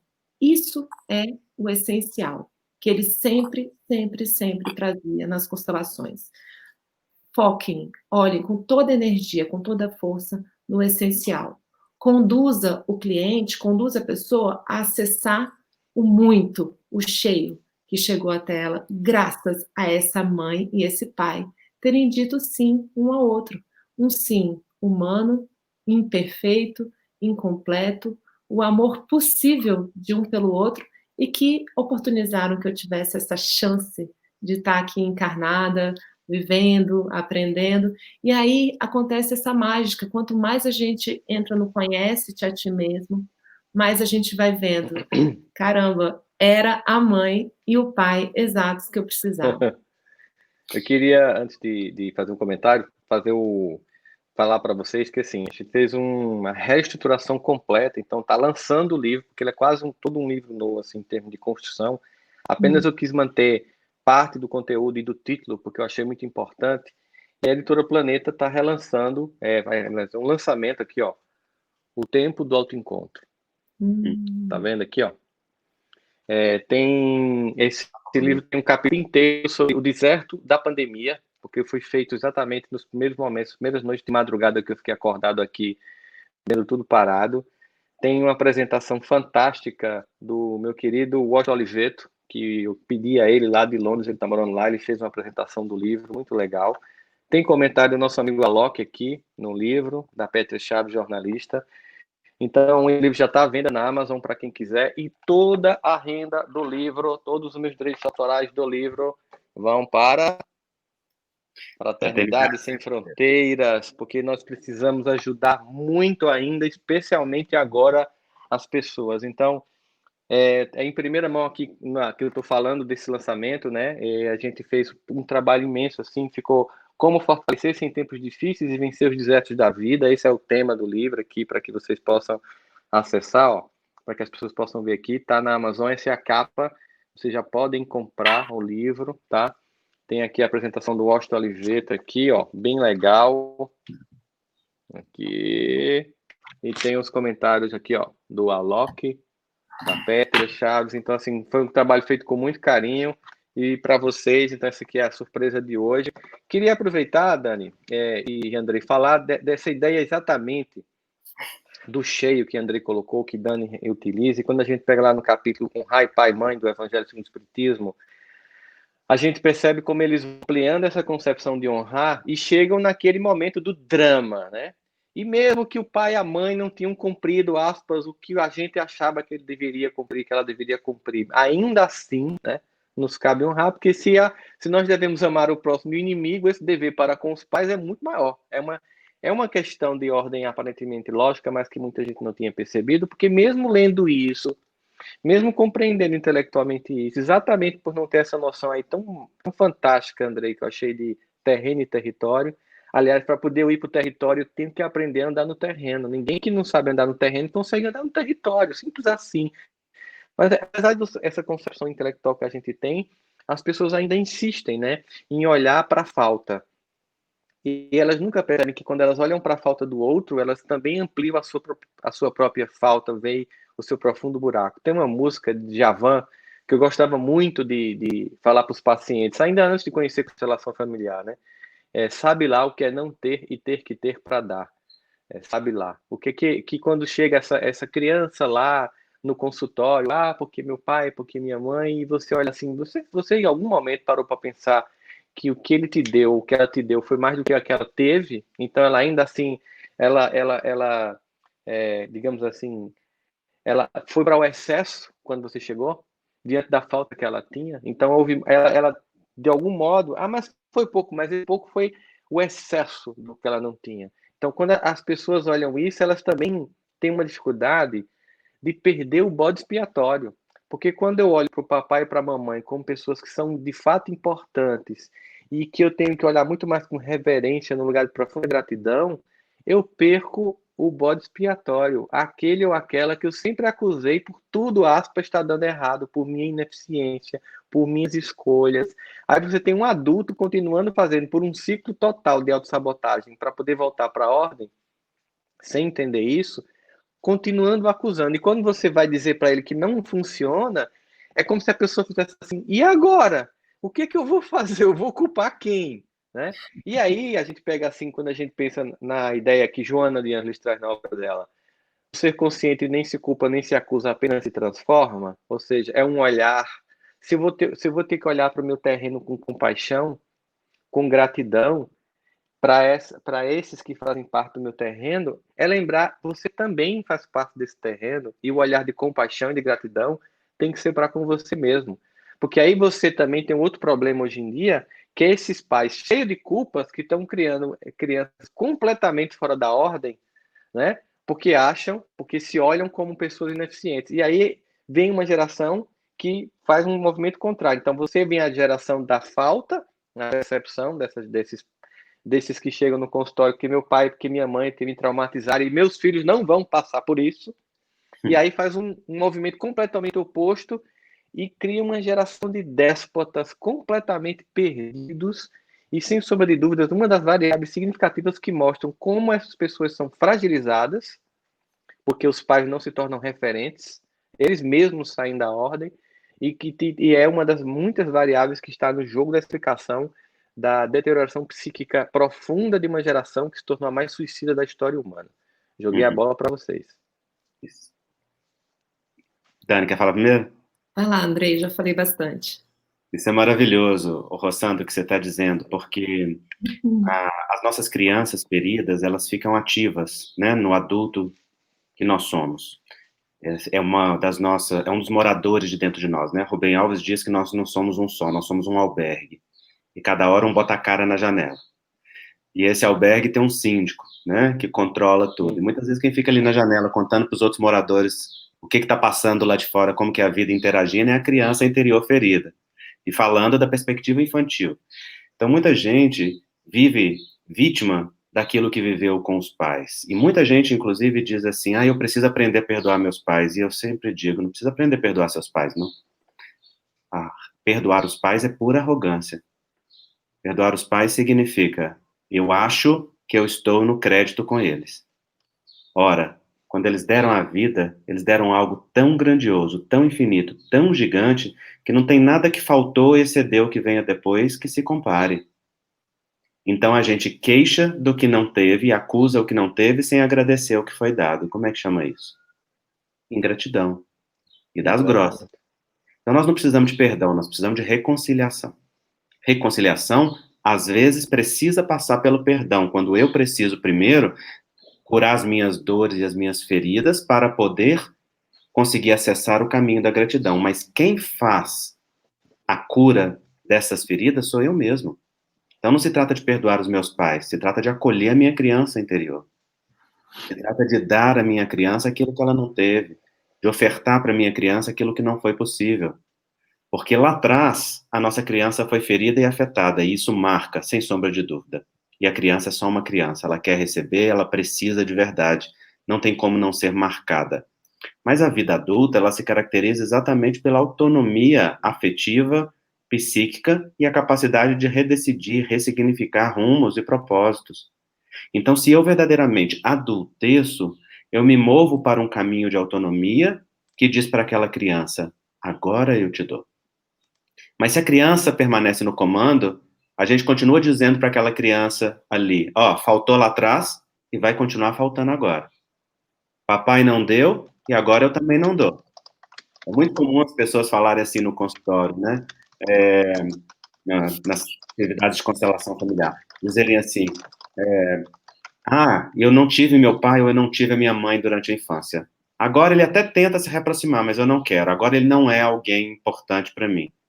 Eu não deixei. Ou então, não, agora já não faz mais sentido. Isso aí é a mesma coisa da pessoa dizer assim: a minha criança interior não teve, agora ela chora a dor de não ter, mesmo que seja uma dor oculta, velada, e ela pede: olha, agora o papai está disponível, mas o adulto diz para ela: não, mas ele não estava lá atrás. Não, mas agora ele pode, não, mas ele não pôde antes. Não, mas agora ele quer, não, mas agora não merece. Então lá atrás faltou, e foi o papai e a mamãe que não deram àquela criança. Hoje sou eu que não dou. Hoje sou eu que nego a ela aquilo que ela precisa. A maturidade da vida adulta olha para aquela criança e diz assim: ok, vamos lá. Faltou papai, faltou mamãe, agora eu te dou papai, agora eu te dou mamãe. E começo por ser o meu próprio pai e a minha própria mãe. No meu direito de ressignificar a vida e de me dar. Faltou palavra de incentivo, eu me dou. Faltou carinho, eu me dou. Faltou afeto, eu me dou. Faltou amor, eu mesmo me dou. E assim eu fecho essa ferida e posso conectar-me aos meus pais com o amor que é possível, né? Como a Dani disse tão lindamente, um amor humano, imperfeito, incompleto, comum. E aceitar os pais comuns e imperfeitos que nós temos é aceitar também a nossa própria imperfeição. Isso é um ato de enraizamento profundo. Acolher a imperfeição que há dentro do próprio sistema nos leva a olhar com compaixão para o mundo, nos leva a olhar com compaixão para a imperfeição do outro, né? Dani fala tão lindamente disso. Dani, fala para nós. Essa é a minha área de devoção, né? Porque eu gosto muito de olhar. As pessoas, assim, me estranhavam e me excluíam porque eu quis abraçar a sombra, né? Eu abraço a sombra. E aí, aqui embaixo, eu tenho um subtítulo dizendo: Encontros que acolhem e iluminam a infância espiritual. A infância espiritual, Andrei e Rossandra, eu encontrei uma série de citações na codificação espírita dos espíritos, né? E próprio Allan Kardec utilizando em vários momentos a expressão de falar assim: ok, aquele espírito ainda infantilizado. Joana de Ângeles também utiliza muito isso, o Rossandro está sempre se referindo a isso nas suas palestras, de falar aquela nossa parte que ainda está encaminhada, ainda está em movimento. E o Bert Hellinger fala uma coisa muito interessante: somente o imperfeito evolui. Nós estamos aqui, gente, graças a Deus, porque nós somos imperfeitos e estamos caminhando. Se a gente tivesse perfeito, ele fala que o que está perfeito está morto, acabou, encerrou o seu ciclo. Então, assim, a primeira coisa é a gente abraçar os processos, abraçar os nossos aindas, e quando a gente entra em contato com a sombra, o que é a sombra? Aquilo que a gente vive excluindo na gente mesmo, que a gente sente culpa, quando a gente fala: ai, não, eu não quero olhar para esse meu lado que tem inveja, que tem, enfim, prepotência. Todos essas sombras, elas falam lá no fundo de uma dor infantil. Essa criança ferida que está pulsando e que tem uma necessidade real e não atendida, e que, em geral, a gente quer ignorar, a gente quer calar, a gente quer fingir que não está ali. E o que acontece? Que Jung também observou, Bert Hellinger observou, quanto mais eu calo, quanto mais eu amordaço, quanto mais eu ignoro uma sombra, mais ela se avoluma, mais ela cresce. E isso dentro do espiritismo a gente observa como a auto-obsessão, porque a obsessão ela só começa quando eu abro a porta da minha festa, né? E eu sou anfitriã da festa e eu convido. Toda a obsessão começa numa auto-obsessão por lei de afinidade, sintonia. Então, assim, nós vemos essas possibilidades dessa aventura evolutiva quando a gente olha para esse excluído em nós. E aí, Rossandra, é isso que você falou. Quando você consegue olhar para si mesmo com essa autocompaixão, com esse carinho, o copo fica cheio, tão cheio, Andrei, tão cheio que ele transborda, e eu consigo transportar esse olhar para entender a infância espiritual, a sombra do outro. Aquilo que a gente atribui como maldade obstinada não é nada mais, nada menos do que um amor em movimento, o ainda em construção. Algo que está se educando na experiência da matéria, né? Com essa bênção que esses dois guardiões nos concederam ao dizer sim um para o outro, mesmo que esteja uma noite apenas, até naquelas situações, gente, delicadíssimas de estupro. A gente vê dentro do próprio espiritismo quanto é espinhoso isso, mas o quanto a gente vê um exemplo após o outro de pessoas que foram filhas do estupro e que tiveram histórias de reconciliação espiritual incríveis, né? Não é julgar quem se sentiu mal ou quem precisou passar por um aborto, o que for, eu não vou entrar nessa seara, mas simplesmente dizer que aqueles que disseram sim, muitas vezes encontraram reconciliações incríveis do lado de lá da travessia, né? Então, assim, eu vejo realmente essa interseção como algo muito, muito rico. O Dani, você tocou num ponto muito importante, eu acho que esse é um ponto que às vezes as pessoas usam para ficar fazendo poréns ou sem nãos nesse discurso, né, do tomar o amor de pai e mãe, quando houve agressão na infância, abuso, quando houve situações como essa. Claro que muitas vezes para tomar o amor de pai e mãe, às vezes a gente tem que limpar feridas grandes, é como se você tivesse que joeirar o joio, joeirar não, retirar o joio, né, que nasceu ali naquele terreno para que a semente da gratidão pudesse, e às vezes antes, muito antes de você conseguir chegar para a gratidão, por exemplo, precisa resolver realmente um núcleo de abuso, ou ressignificar uma experiência de violência, e isso é absolutamente justo e necessário, né, isso é parte do cuidado com a nossa criança interior e é sempre possível. Mas as pessoas às vezes utilizam então esse argumento, falam assim, a criança vítima de estupro, né, como é que ela vai tomar o amor do pai ou da mãe? E eu sempre digo, olha, a experiência de estupro é da mãe. A criança pertence à grandeza de que ali a vida se impôs e passou adiante. Não importa qual caminho que ela escolheu para vir. Ao filho pertence, eu tomo a grandeza de existir. E graças a esse ato, eu posso existir. Claro que eu gostaria, na minha imagem idealizada, de que fosse um amor romântico de Hollywood, papai e mamãe, um casamento perfeito, mas às vezes os caminhos, inclusive espirituais da vida, levam a meandros muito complicados. Então, pertence ao filho respeitar a experiência como dos pais. E, portanto, inclusive, respeitar inclusive a mãe.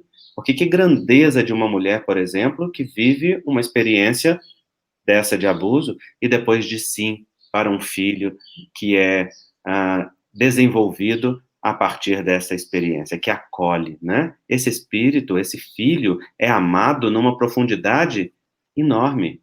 Então, ele não é filho do estupro, ele é filho do amor da mãe que diz sim. Ele não é filho da violência, ele é filho de um acolhimento espiritual muito profundo e muito generoso, e o papai teve a parte que lhe competiu do jeito que a sua própria história espiritual ali pede, né? E isso talvez seja importante do ponto de vista espírita. A gente sabe que nós somos autores da nossa própria história, que nós construímos o nosso próprio destino, que nós somos autores e roteiristas da nossa trajetória, mas quando nós estamos no palco da vida, na reencarnação, e olhamos para os personagens, a gente começa a apontar dedos acusadores, como se os personagens fossem responsáveis pelo script. Ora, cada um de nós atrai, né, aqueles que estão na sua sintonia, na sua necessidade. Às vezes o que a gente precisa é de, às vezes, experiências difíceis durante um tempo da vida que nos sedimente a força, Às vezes o que a gente solicita é a não facilidade, é o ter que conquistar por si mesmo, é a experiência da ausência afetiva que consolide em nós algum aprendizado importante, e eles são muitos, né? Não é um aprendizado só padrão. Entender isso e acolher isso é dizer sim à vida, né? E dizer sim a essa história, dizer sim aos pais é dizer sim à existência. Acho importante você falar isso, Andrei, porque muitas vezes as pessoas interpretam equivocadamente a proposta de integrar e trazer o pai e a mãe, a força desse pai e dessa mãe, como se fosse desculpá-lo dos equívocos e não assumir que isso provocou uma dor, né?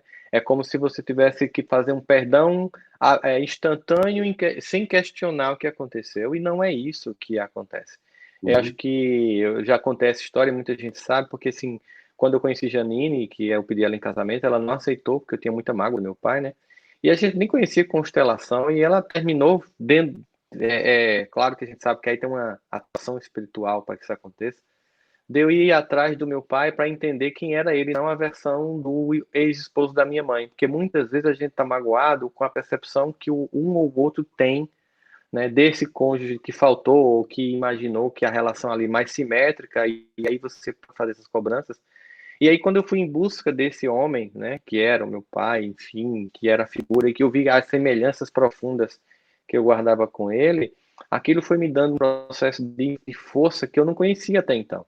Havia uma sensação de buscar mais importância do que de buscar força na essência.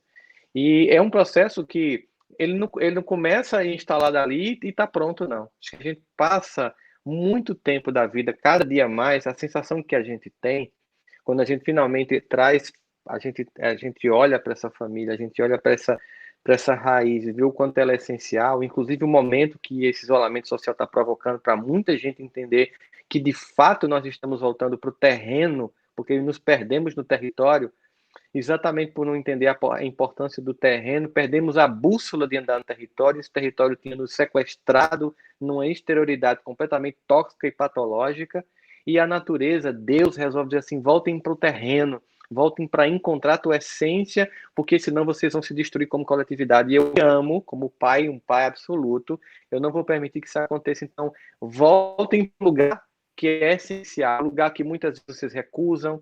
Eu até fiz uma palestra uma vez aqui em Campina Grande chamando de obsessão espírita. O pessoal, como é que tu vai falar? Que tema é esse? Que é as pessoas que vivem no centro espírita para fugir de casa. Que está no ensopão, que está em mediúnica, que você vê toda noite está no centro espírita e não está cuidando da família, cuidando do seu lugar, do seu terreno. Esse mundo exteriorizado profundo que estava nos desconectando do nosso terreno estava gerando um desenraizamento e a árvore toda estava tombando. Toda tombando. Não somente as árvores da natureza, porque justamente sem terreno a gente derruba até a natureza e não entende como ela fazendo parte do nosso território afetivo. E a gente começa a sentir então, o preço disso, volta para esse lugar. E claro, tem muita gente angustiada, porque nunca olhou para esse terreno, porque nunca olhou para esse lugar, porque nunca buscou a força ali. A força estava na importância, lá fora, externa. E quando isso tudo perde referências, começa a ter um centramento daquilo que é essencial. Eu queria que a gente agora, uma passagem final para vocês, justamente para analisar esse momento de isolamento social da pandemia, como um chamamento, eu tenho até dito que não é um convite, porque convite a gente pode recusar, é uma intimação da vida para voltar para o terreno e voltar para aquela constelação essencial que nos fortalece. Rossandro, quando você falou, né, que as pessoas às vezes têm um pensamento mágico a respeito de constelação, que você vai constelar e aquilo magicamente, né, todos nós buscamos a panaceia, né, todos nós buscamos as soluções imediatas, e na verdade é uma porta que se abre para que a gente possa ir passo a passo, encontrando o novo. Aquilo vai, e eu dou mais um passo. E quando eu dou um passo em direção à terra, ou seja, a me humildificar, me colocar no meu lugar, dizendo, eu só quero o que é meu. Eu só quero o meu lugar, né? Que eu nasci dessa mãe e desse pai. A força que tem isso é tão incrível, porque é a força do novo. Enquanto você está tentando se atribuir essa alta importância que o Andrei estava dizendo, que é diferente do poder de ser quem eu sou, esse novo, eu estou virada para trás. Eu estou olhando, o Bert dizia que existem fundamentalmente dois movimentos essenciais. Ou você está olhando e se movimentando e nutrindo com seu foco o passado, a morte, olhando para trás, ou você está olhando para a vida, para o novo. Você está indo e dando um passinho por vez, e você acessa esse novo quando você está em estado de presença, né? Então, assim, a constelação, ela abre essa porta, muitas vezes, para que volte a fluir, mas o passo é de cada um vai dando esse passo. Então, quando você diz, poxa, então não é mágico, aquilo ainda vai me revisitar em muitas espirais, cada vez uma oitava diferente que eu vou revisitando dentro de mim mesmo e repassando por aquele conflito central com mais recursos, com mais entendimento, com mais amplitude.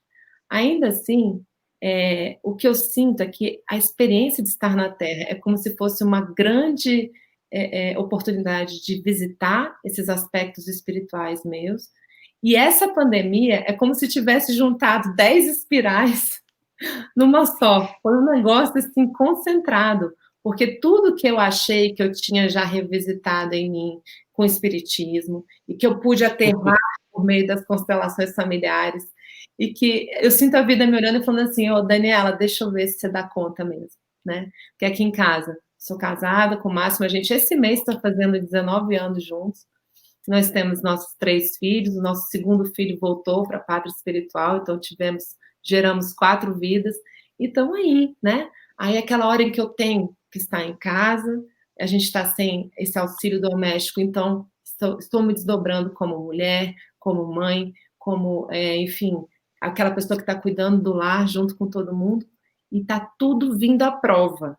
E olha, foi assim, caiu, levantou, caiu, levantou, caiu, levantou.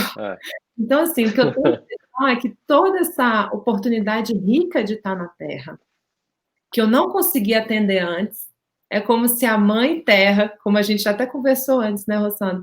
Que eu falo que aquela lupa é como se fosse uma TPM planetária, né? Gaia. Uhum. TPM, o que ela é? É um tempo para meditar. É um tempo para mergulhar aqui dentro e realmente colocar à prova aquilo tudo que eu venho trazendo aqui na mente, acessando, quando que isso vai descer, encontrar ressonância no meu coração e eu vou me apropriar um tamanho tal que vai se tornar orgânico. É quando eu organizo e incorporo e realmente reencarno aqui na Terra, na matéria, na atitude renovada que Hamed nos convida, a colocar esse evangelho em ação. Não só palavras, mas realmente atitude com o próximo mais próximo, que é onde o bicho pega. O bicho pega é com meu marido. Eu estou aqui fazendo essa conversa linda, mas ele é quem sabe quem eu sou no dia a dia, quando eu estou, né, nos meus baixos. E aí é nesses baixos que eu me experimento, é nesses baixos que eu falo, opa, onde eu preciso olhar um pouquinho mais? Onde que tem meu recalque aqui? Onde tem que essa minha dor aqui, dessa minha criança, que eu posso mostrar para ela? Ei, você tem valor. Você não precisa ficar procurando valor, se atribuindo alta importância que não é sua. Tá aqui, só por ser quem você é. Daniela, filha de Elce, de Albano, né? Tô aqui, casada com o Máximo, né? Que eu sou mãe dos meus filhos. Esse é o meu lugar. E é só nele que eu quero encontrar esse valor. E essa pandemia é como se ela tivesse tornado exponencial a experiência na Terra. O que eu sinto é um chamamento imenso desse planeta, dessa mãe divina, dessa mãe Terra, dessa mãe natureza, que é a expressão na matéria do amor de Deus. E a gente fica separando feminino de masculino, é tudo uma coisa só, nesse casamento alquímico interno que a gente pode viver nas nossas vidas. E assim, tô ralando para encontrar alguma coerência aqui dentro de casa, mano. Mas acho que eu tô indo bem, porque eu tô levantando cada vez mais as quedas. Muito bem. Vai lá, muito Andrei. lindo essa Dani, né, Hassan? Demais. Olha só, eu acho que essa pandemia, como você disse, Rossandra, não é um convite, ela é uma intimação, né, a voltar para o essencial, a reconectar. Esse movimento na minha vida foi a constelação que começou, então, muitos anos atrás, né, a fazer. Uma das primeiras mudanças que eu fiz há muito tempo é exatamente algo que a Dani citou, né? Quando eu ia fazer palestras, eu comecei a pedir às pessoas para deixar de ler o meu currículo e me apresentar apenas como filho do Geraldo e da Madalena. Porque é a única coisa que me faz no mundo, né? Geralmente as pessoas perguntavam assim, mas você não vai falar dos livros que você escreveu, do que você faz, isso e isso, e eu sempre dizia, mas para quem é filho de Geraldo da Madalena, isso é obrigação. Quem receber a grandeza que eles deram, isso daí é a alegria de servir a vida com que eles ofertaram. Isso começou a produzir em mim um efeito profundamente centrador, né, de conectar-me ao centro, a essa força. E essa pandemia, na verdade, ela veio consolidar isso para mim muito particularmente. Durante muitos anos, eu me estive extrovertido, dedicado muito intensamente ao movimento espírita, fazendo palestras excessivamente. Praticamente todos os finais de semana eu estava fora de casa fazendo palestra, e além de trabalhar na Meng, além do meu trabalho profissional, etc. E eu achava que aquilo era importante. E não é que era desimportante, mas é que não é a importância máxima, não é? Aquilo eu fiz com o coração e fazia com maior alegria. Mas de repente veio a pandemia, e o que eu senti na pandemia foi um grande alívio. De repente é como se tirasse uma pressão que eu não percebia que estava sobre mim. E ao olhar para aquilo, eu falei assim: poxa, eu acho que eu que falo tanto de constelação, que tenho um excelente relacionamento com os meus pais, com toda a minha família, mas acho que não estou cultivando esse terreno como deveria. E aí, por exemplo, eu comecei a ter mais tempo para minha família. E aí eu passei aí com meus pais para o sítio deles, que eles têm há 25 anos. E aí eu percebi, Rossandro, quantos anos tinha que eu não ia no sítio com meus pais. Que a gente só se encontrava na cidade. Que a gente não tinha mais tempo assim livre e longo. E eles sempre muito compreensivos e muito amorosos, olhavam sempre para o trabalho, estavam sempre dizendo que bom tudo que você faz, porque eles se alegram que a vida, que eu esteja servindo a vida, mas eu, de repente, aí nós chegamos no sítio, eles mesmos não iam lá há um bom tempo. E o sítio lindo, fofo, simples, mas fofo, estava lá, já não tinha mais flores, só tinha a graminha baixa, o mato tinha crescido ali, o mato tinha crescido lá, e de repente nós sentamos, olhamos um, olhamos por outro, fomos eu, o Ney, meu marido, a meu pai, a minha mãe, e nós todos olhamos uns para os outros e começamos a arrancar matinho. E arrancar matinho, e o que nós começamos a fazer foi uma jardinagem completa, a trazer flores, Cuidar do terreno. a cuidar do terreno, e ficamos 3 dias fazendo jardinagem, sem nem perceber o que a gente estava fazendo, e quando eu vi, eu falei assim, meu Deus, é o jardim interno que nós estamos refazendo, porque temos isso aqui à nossa disposição, temos a alegria de estar quarentenados juntos e não estamos usufruindo. Por quê? Porque estou extrovertido achando que servir a vida, servir ao movimento espírita, como se fosse uma missão, como se fosse um missionário oculto. Não, nós somos missionários na vida de cada um de nós. E é uma alegria que a gente possa servir a vida ofertando aquilo que a vida nos deu, o talento ou dom de dar, mas é igualmente importante que a raiz se aprofunde ali no terreno e a gente usufrua disso. Então, essa pandemia, para mim, embora eu esteja como médico em muito trabalho, porque não parei hora nenhuma, né? A nossa classe está em muito trabalho, está sendo um profundo momento de retornar ainda mais ao essencial, e eu estou encontrando uma alegria cada vez maior, uma satisfação cada vez maior. Então, as pessoas substituíram as palestras na Casa Espírita pelas lives, né? E a gente deixou de ser muito convidado para palestras para ser muito convidado para live. E eu explico para as pessoas nos convites, e já aqui publicamente aproveito para dizer que eu sinto muito de não estar disponível para tantas lives neste momento. É que as palestras que eu tenho estão lá no meu canal, as pessoas podem assistir, não faz sentido ficar repetindo os temas quando já está aquilo lá disponível. Agora eu estou cultivando o falar para dentro, né? O falar para mim mesmo, o estar disponível. E é por isso que eu escolhi, inclusive, trabalhar tanto com constelação familiar na minha vida e nesse tempo. Né? Eu não faço constelação e eu não trabalho com constelação porque eu aprendi sobre algo e eu decorei para poder falar para os outros. Não, isso está enraizado em mim, está profundamente entranhado na minha vida. A constelação transformou a minha vida porque eu digo que depois do espiritismo foi a coisa mais impactante que eu conheci nessa encarnação. Desobstaculizou o fluxo. Quando eu fui fazer o treinamento, eu achava que não tinha fluxo obstaculizado. Mas é que quando o filete está aberto da torneira, você não percebe o que é a força da torneira toda aberta jorrando em borbotão. Então, como tudo fluía, eu achava que não tinha obstáculo. e aí, de repente, eu percebi obstáculo na vida afetiva, porque então tinha um relacionamento maravilhoso, mas a gente não caminhava para o passo seguinte. Percebi que tinha vida profissional, mas estava lá morrendo de medo de sair de um emprego e ir para outro, com medo da escassez, portanto, vivendo menos.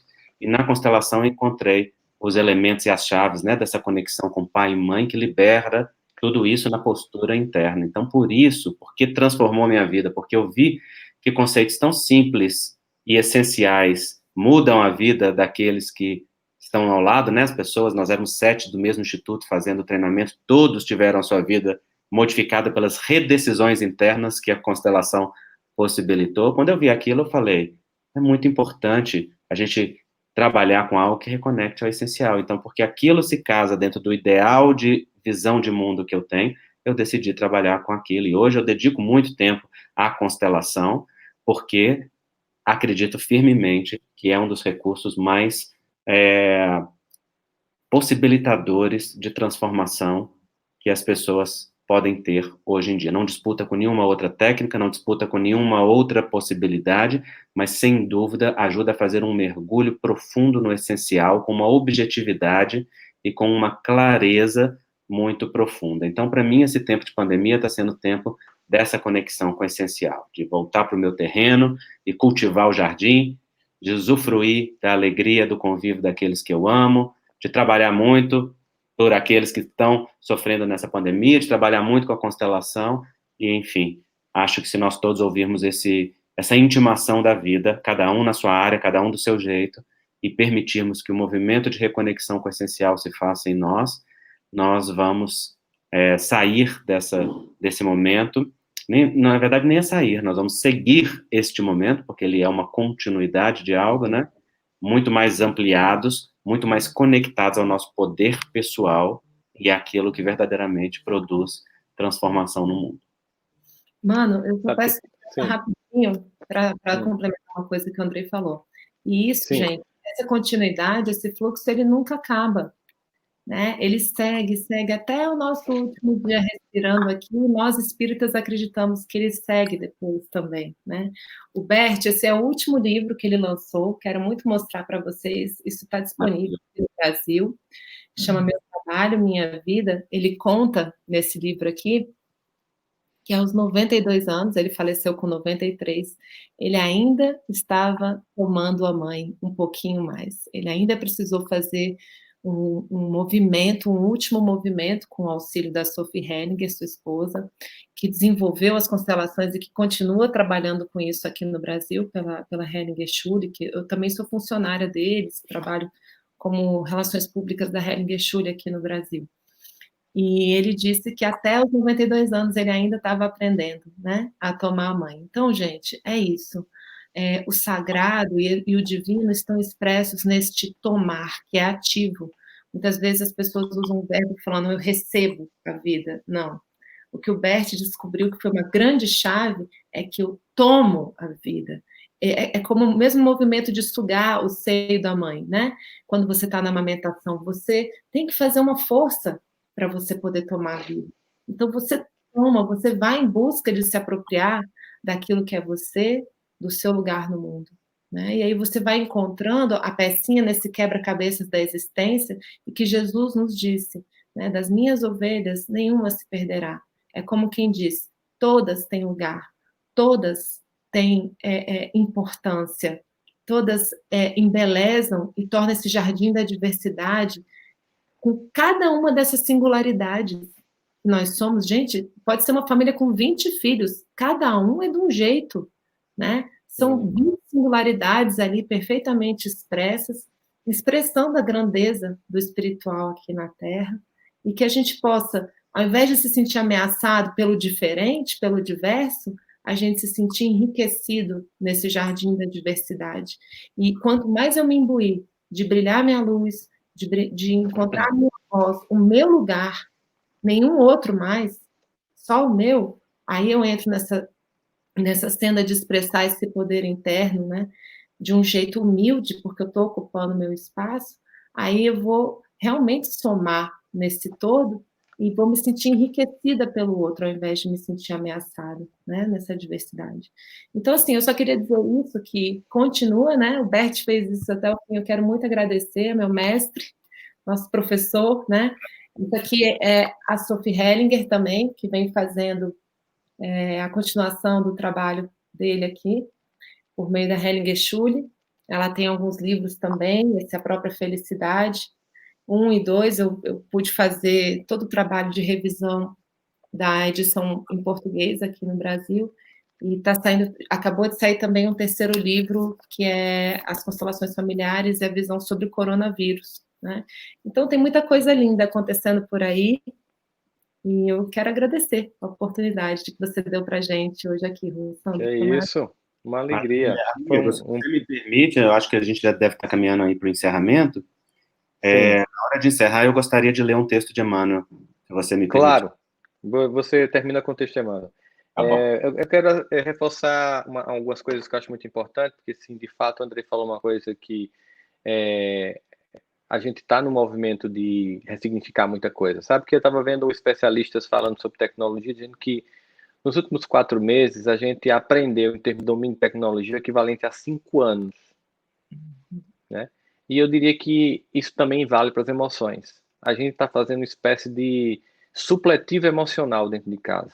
Quem já vinha fazendo esse movimento, por exemplo, já tinha feito uma escolha de diminuir, desacelerar, e a vida deu uma freada brusca, né? E é claro que para mim, para tu que é hiperativo, nos primeiros dias a gente fica assim, eu cheguei em casa, mas eu continuei 2 dias como se ainda estivesse viajando 22 dias por mês, depois eu parei, estava fazendo 3 lives por dia também, Andrei, 3, 4 lives, aí eu disse assim, eu não estou ouvindo o recado da vida. Eu não estou aceitando essa intimação e eu não posso recusar. Aí eu dei um... né? E eu fiz exatamente isso. E o primeiro movimento que eu fiz foi exatamente fazer esse evento todo domingo de manhã. Aí toda vez que eu um convite para live de alguma instituição, que eu sei que é com muito carinho que as pessoas fazem isso, e eu recebo muito carinhosamente cada convite, eu digo, ó, eu estou fazendo, em troca desses pedidos todos, uma live domingo de manhã, para que todas as pessoas possam estar juntas, porque de fato a gente não tem como atender, são diversas instituições, inclusive Jussara Kronigold, que estava agora comentando aí, que é a presidente do Conselho Espírita Internacional, lá de Nova York, e preside hoje o Conselho Espírita Internacional, já fez uma live aqui de manhã com a gente, maravilhosa, falando sobre a experiência do movimento espírita lá nos Estados Unidos, sabe como é isso, assim, ou seja, é uma forma da gente entregar no grosso, né?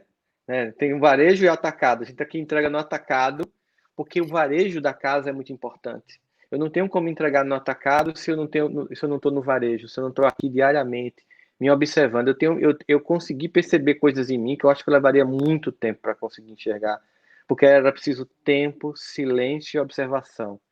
Bem do ponto de vista filosófico, como a aula, a filosofia, depois a observação da natureza e o trabalho corporal. Ou seja, esse movimento, ele começou a vir para a vida e hoje eu tenho dito às pessoas, eu não vou me permitir mais sequestrar pela exterioridade. Mesmo que amanhã voltasse tudo ao normal, vacinou, imunizou o mundo todo, vamos voltar para o oba-oba. Não, porque o que eu descobri dentro de casa, eu não consigo ter lá fora. Uhum. A grande riqueza que a gente tem nesse terreno, ele nunca é encontrado no território. O território ele apenas complementa, mas se o território deixar de existir, você continua no terreno. Mas você não consegue viver no território se você perder o seu terreno.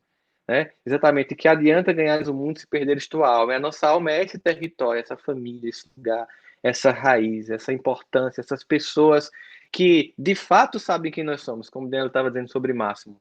Né? Ney sabe quem é André, Janine sabe quem é Rossandro. Eles comem vários quilos de sal com a gente. Eles não casaram com o personagem, eles casaram com a pessoa real. Antes do personagem surgir, né, foi um relacionamento das almas que estão juntas apesar, e não só se, né? Apesar das nossas sombras, né, que Daniela coloca também no livro dela, apesar desses aspectos todos de nós, acho muito importante. Queria mais uma vez somente fazer menções ao livro da Dani aqui, ó, gente. Abraça a Sombra, para vocês comprarem, tá na Amazon também. Super fantástico livro, muito, muito, assim, para você aprender muito a olhar para você com muito respeito e muito carinho. Esses 2 livros de Andrei são fantásticos também, Atitudes, né? E o Reconciliação é muito importante, assim. Se você juntar esse aqui com esse aqui, ó, abraça a sombra, você se reconcilia e você finalmente aprende a passar pelos desertos da vida. Gostaram, menino, Muito bom, muito bom. E antes de passar para André de fazer a última mensagem do Emmanuel para a gente fechar com chave de ouro, agradecendo essa audiência fantástica que vocês estão nos dando nessa manhã de domingo aqui acompanhando com a gente. Agradecer mais uma vez a Rádio Espírita de São Borja, nossos amigos lá que estão uma hora dessa tomando chimarrão e nos escutando, a Rede Amigo Espírita, a Rádio Amigo Espírita, a Rádio Amigo Espiritual, a FEB TV e a TV7, que é a quem nos recebe. Tem gente que me pergunta, já pedi os meninos fazer um vídeo institucional explicando o que é TV7, né, que tem a ver com... uma instituição espírita, né, fantástica, que tem um trabalho muito grande. Acho que a TV7 ela foi pensada para existir justamente nesse momento. Ela está dando suporte a muitos eventos. Agradecer a todas as pessoas, agradecer a Dani, que aceitou esse convite, foi uma manhã maravilhosa, a meu amigo Andrei, né, essa forma altamente didática que vocês têm de explicar, essa experiência como espíritas e como consteladores, tão rica, para poder tirar essas dúvidas e mostrar a grandeza desses dois movimentos na vida de vocês, então que também as pessoas possam sentir isso. Meu amigo, fica à vontade para você fazer essa leitura, a guisa, como as pessoas gostam de dizer naquele português bem bonito, né? A guisa de prece. Maravilhoso. Primeiro, muito obrigado, Dani, querida, Rossandro, querido. Obrigado pela dedicação de vocês, pelo amor. Rossandro é exemplar nisso, né, dessa dedicação carinhosa ao movimento espírita nesse tempo de pandemia também, nessas lives. A Dani, essa sensibilidade e esse amor colocado a serviço da vida, é uma alegria estar aqui com vocês e a gente poder falar, viu? Essa live foi uma das que mais me alegrou fazer. Coisa boa. Viu, Rossandro? Obrigado pela sua ideia, pelo seu convite, porque acho que foi realmente algo útil para as pessoas e útil também para o nosso coração ter a oportunidade de falar sobre isso e publicamente a gente fazer essas analogias. Só completando aí a respeito dos livros, eu queria mostrar para vocês o Amor a Dois, que é sobre relacionamento de casal na visão da constelação familiar e na visão espírita. Foi o que eu lancei antes do Atitude, entre o Reconciliação e o Atitude. Todos os meus livros vocês encontram na candeia.com, além de encontrar na Amazon, tá bom? Então, eu gostaria de encerrar com o texto de Emmanuel, que vai funcionar para nós como prece a respeito da mãe. A mãe é a figura mais fundamental nas nossas vidas, e é a relação mais importante que nós temos, é o nosso primeiro e maior amor, e entregar ao amor de mãe, sentir o amor de mãe em qualquer circunstância, é muito estruturante e muito libertador. É importante dizer que nas tábuas da lei dadas a Moisés, honrarás pai e mãe é o único mandamento que vem como promessa. E diz o texto bíblico, honrarás pai e mãe para que tenhais longo tempo na terra que o Senhor vosso Deus vos dará. A terra é a Canaã, a esperada terra da promissão que os hebreus buscavam depois do cativeiro do Egito, quando saíam do jugo da dominação externa para encontrar a verdadeira liberdade interior de ser e existir no mundo, como grupo, como indivíduos, como sociedade, como individualidades. Nessa terra da promissão mana o leite e o mel, o maná dos céus. É a terra da fertilidade, é a terra da vida, é a terra do fluxo da existência que segue adiante.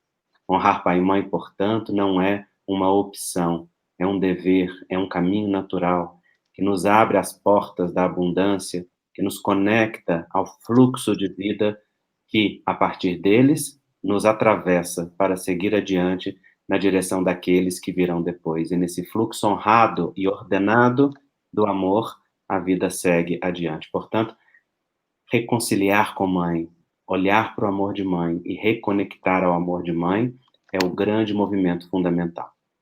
Então, eu vou ler para vocês um texto de Emmanuel que me toca muito, e eu convido a você que nos ouve, que talvez você possa olhar para isso como uma oportunidade de fechar os seus olhos e dentro do seu coração você olhar para a sua mamãe. Talvez vê-la diante de você e ter a oportunidade neste momento de experienciar isso com todos os sentidos, muito mais do que com os ouvidos. Texto Mãe, de Emmanuel, psicografia de Chico Xavier. Honrarás pai e mãe, a lei determina. Não te esqueças, porém, de que 9 meses antes que os outros te vissem a face, a tua presença na terra era o segredo da vida entre o devotamento materno e o mundo espiritual. Na juventude ou na madureza, lembrar-te-ás da mulher frágil que, sendo moça, envelheceu de repente, para que desabrochássemos à luz. E trazendo o ideal da felicidade como sendo uma taça transbordante de sonhos, preferiu trocá-lo por lágrimas de sofrimento, para que tivesses segurança no berço. Agradecerás a todos os benfeitores do caminho, mas particularmente a ela, que transfigurou em força a própria fraqueza, a fim de preservar-te. Quando o mundo te aclame a cultura ou o poder, o renome ou a fortuna, recorda aquela que não apenas te assegurou o equilíbrio, ensinando-te a caminhar, mas também atravessou longos meses de vigília, esperando que viesses a pronunciar as palavras primeiras, para melhor escravizar-se à execução dos teus desejos. Muitos disseram que ela estava em delírio cega de amor, que nada via senão a ti. Entretanto, compreenderás que ela precisava de uma ternura assim sobre-humana, de modo a esquecer-se e suportar-te as necessidades, até que lhe pudesses dispensar de todo o carinho. Se motivos humanos a distanciam hoje de ti, que isso aconteça tão só na superfície da circunstância, nunca nos domínios da alma, porque através dos fios ocultos do pensamento, sentir-lhe-ás os braços, sustentando-te as esperanças e abençoando-te as horas. Nunca ferirás tua mãe. Ainda quando o discernimento te coloque em posição diversa em matéria de opinião, porque ela se tenha habituado à interpretação diferente do mundo. Não lhe dilaceres a confiança, com apontamentos intempestivos e espera. Com paciência, que o tempo lhe descortine novos horizontes relativamente à verdade. Honrarás pai e mãe, a lei determina. Não te esquecerás, porém, de que se teu pai é o companheiro generoso que te descerrou o caminho para a romagem terrestre, tua mãe é o gênio tutelar que te acompanha os passos em toda a vida, a iluminar-te o coração por dentro, com a bondade e a perseverança da luz de uma estrela. Emmanuel. Diante disso, e olhando para sua mãe diante de você, talvez no seu coração você possa dizer a ela: muito obrigado, mamãe, por todo o seu sacrifício, por ter colocado a sua vida em risco para que eu tivesse uma oportunidade. Eu tomo a vida que a senhora me deu com imenso respeito, com imensa reverência, com imensa gratidão. E por amor à senhora, eu vou fazer valer o seu sacrifício, levando adiante com alegria e leveza aquilo que o seu amor me concedeu. E com essa prece, ao mesmo tempo, constelação virtual libertadora que André fez com a gente agora de manhã, agradeço a todos vocês que estão nos assistindo, nos acompanham. Convido cada um de vocês para domingo que vem estarmos novamente juntos aqui às 10 da manhã. Será uma live litero-musical comigo e o Grupo Acorde, que tem 25 anos de caminhada, e Marco Lima, fazendo aí mais de 30 anos também como arte educador. Vai ser uma alegria estar com vocês aqui domingo de manhã. Conto com vocês. Mais uma vez, um beijo imenso no coração desses dois irmãos queridos, a Dani, o Andrei. Que Deus os abençoe ricamente. Beijo no máximo nas meninas. Beijo aí no Ney, nos seus pais. Continua plantando esse jardim, porque quando nós continuarmos, eu quero voltar aí e conhecer como é que ficou esse trabalho para dar minha nota, tá? Com pão de queijo. Com pão de queijo. Cafezinho. Com certeza. Cafezinho quente. Também, viu, Dani? Dani Máximo também. Lá é uma fogueira que eles fazem. Lá eles têm um quintal maravilhoso, é uma fogueira que eles fazem maravilhosa. A gente tem que marcar um dia aí também. Vai ser uma alegria esse reencontro. É algo que nós precisamos, né, gente? Encontrar fisicamente nós todos juntos. E vai ser... Eu estou com abraços acumulados. Vocês têm opções. Ou eu dou vários, ou eu dou um, como a gente chama aqui, aquele arroxo nordestino de Toraço Costela, para compensar essa falta de abraços. Pode ser um em Campina Grande, outro em Brasília e outro em Belo Horizonte. Fechou. Combinadíssimo. Beijo, gente. Deus abençoe vocês ricamente nesse domingo.